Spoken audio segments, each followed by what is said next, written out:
You may never have even heard of ham radio, also known as amateur radio, but after you hear this story, you'll be glad they're out there. 23 ABC's Mark Christian explains how amateur radio operators communicate and why that hobby could be vital for safety. They're called amateur radio operators, but the word amateur is an understatement. These guys are not amateurs. A lot of these guys, it's a hobby, but it's something they're very involved with. They have to go through training to get their FCC licenses. It's a hobby that brings them a lot of joy. It's like a little boy in a candy store, and you're having fun.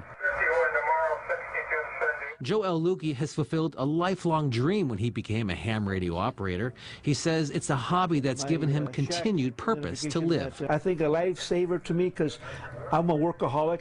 I worked all my life in the Marine Corps for almost 35 years and AT&T for almost 40 years, and then I retired. And it's a hobby that could save other lives too. Increasingly over the years, many emergency communication centers throughout the country have relied upon the ham operators during times of crisis. And they can provide communications when all other forms of communications go down. RACES can still communicate. RACES stands for Radio Amateur Civil Emergency Service and has been called to action during events like Hurricane Katrina, where there was massive power failures, and the Boston Marathon, where law enforcement agencies determined very early that those bombs were detonated by cell phones, so they turned all the cell phone stations off. Amateur radio operators were already on scene. They coordinated evacuations and assisted emergency communications, and they're also not dependent on commercial power supply. We roll on a moment's notice, and I have a lot of handhelds here I could take with batteries.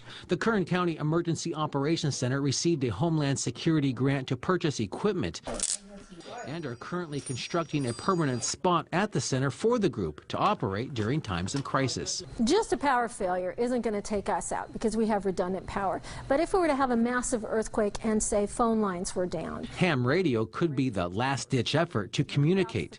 The group of volunteers would activate to assist emergency services. A RACES operator here at the EOC, we could have one at the incident, we could have one, say, at public health. Mark Christian, 23 ABC.